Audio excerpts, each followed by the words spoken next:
Hey Virgo Sun and Rising, welcome to your July 2022 Astro Update.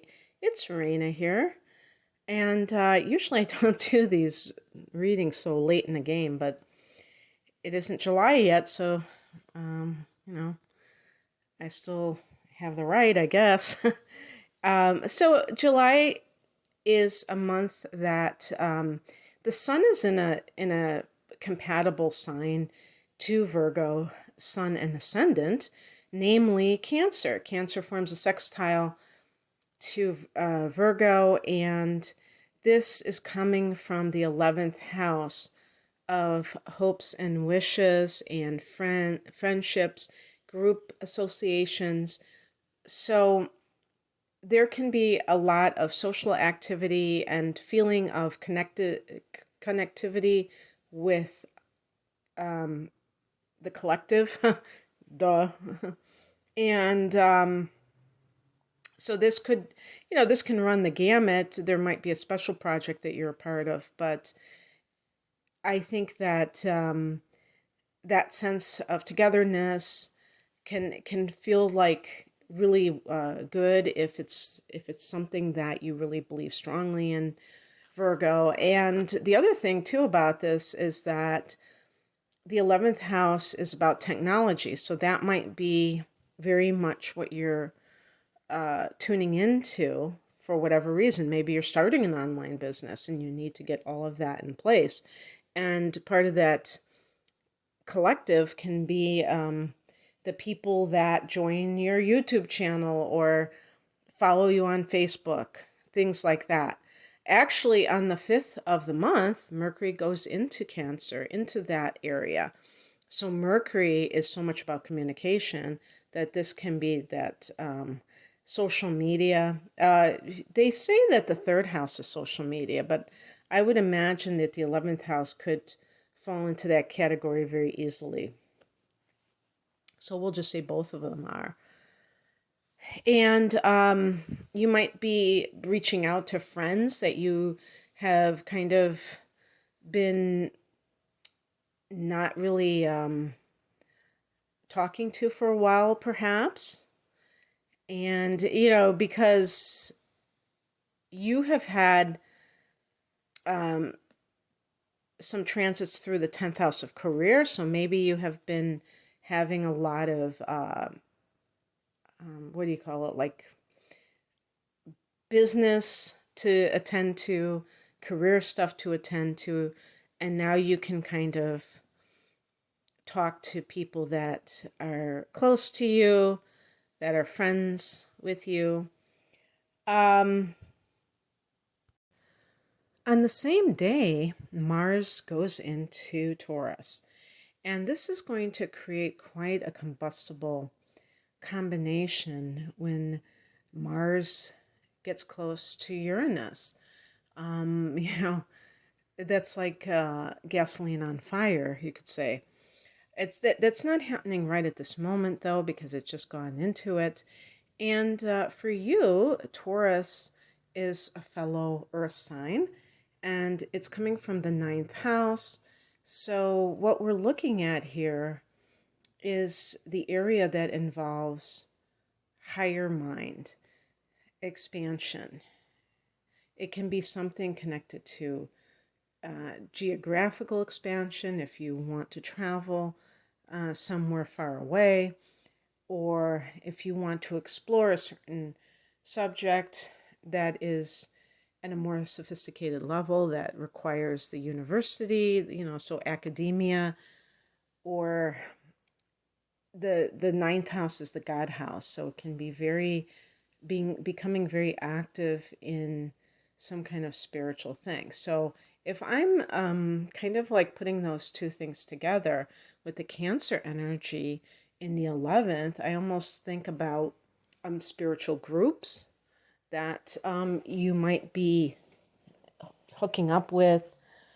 So, if you have joined a spiritual center where you're going to different meditation classes and things like that, that would really make sense to me. And on the 13th, another transit that involves Earth, and it's the full moon, which is going to be at 21 degrees of Capricorn, and it's going to be a supermoon, so they are considered more powerful. And so this is going to be in your 5th house of romance and creativity. If you are talking to someone, perhaps, or maybe have some kind of platonic friendship with somebody of the gender that you are romantically attracted to, that could turn into something more romantic at this time. So we could even say like a blossoming of something. Or if you have been hung up on someone and you're trying to get them out of your system, this could be the time when that happens. Maybe it's both. Maybe like falling in love with another person cures you of that long-held infatuation, or whatever you want to call it. This is also a great time for creativity, and Virgo, this is a time where you can conceive children. And I'm sorry to narrow this to women. Well, maybe I wonder if maybe men have more potent sperm at that time. I don't know, because this is the area. The 5th house can be the area of conceiving children. So men are a part of conceiving children. Or do they just say that the woman conceives? I don't know. That's a good question. I think conceiving means create. So I don't know. But yeah, so this, full moons in general are very fertile times, but this is the 5th house, which specializes in conceiving children. So just keep that in mind if you're doing, what could happen. Okay, on the 17th, Venus goes into Cancer, and this again is that 11th house.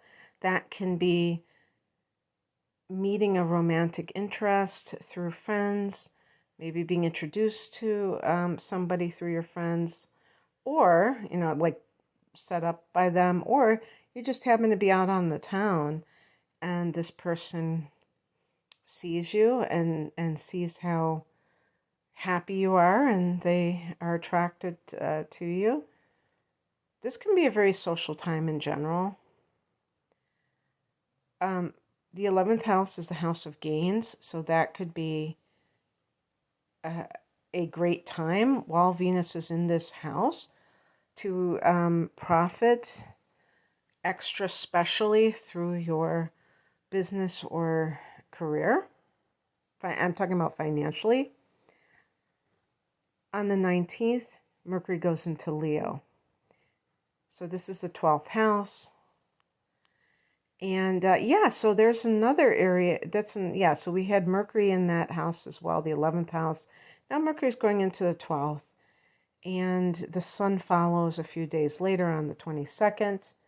And this is your hibernation period before your solar return in a month from then.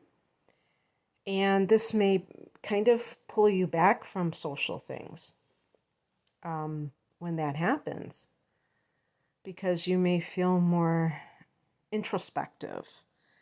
And you may even feel that you need to rest more, or that you need to meditate more and not talk as much and not think as much. So this can even be a spiritual retreat of some sort. Maybe you actually go on one. I love the idea. I think that Vipassana is like a silent retreat, like a 10-day silent retreat. I love the idea of a silent retreat because...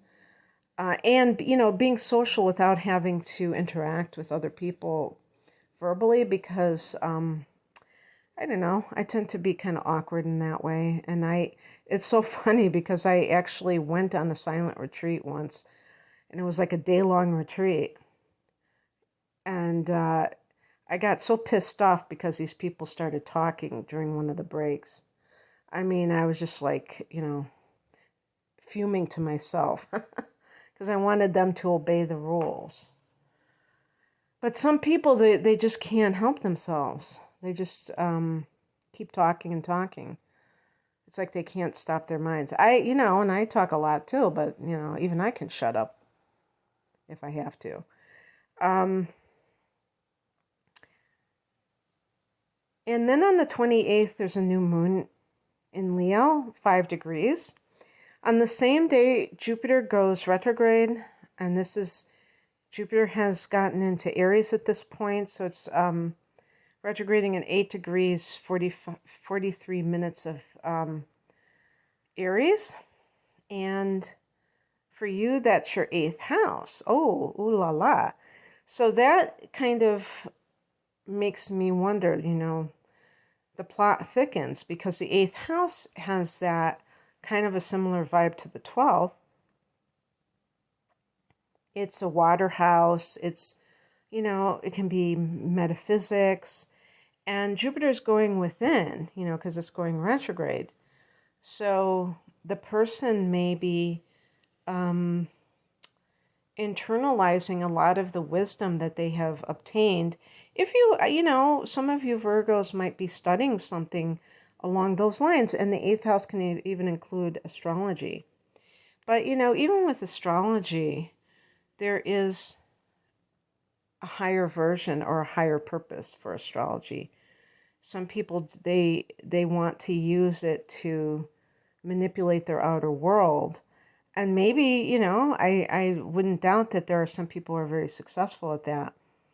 But the evolutionary aspect of it, and that's what I associate with the 8th house, the transformational aspect that isn't reliant on transits, but is all about the individual and how they're going to overcome some of their challenges and make the most of their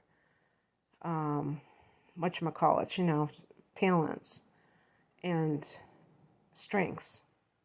So there might be some developments with your spiritual life towards the end of the month around that 28th date, because you have a new moon in the 12th and Jupiter goes retrograde in the 8th.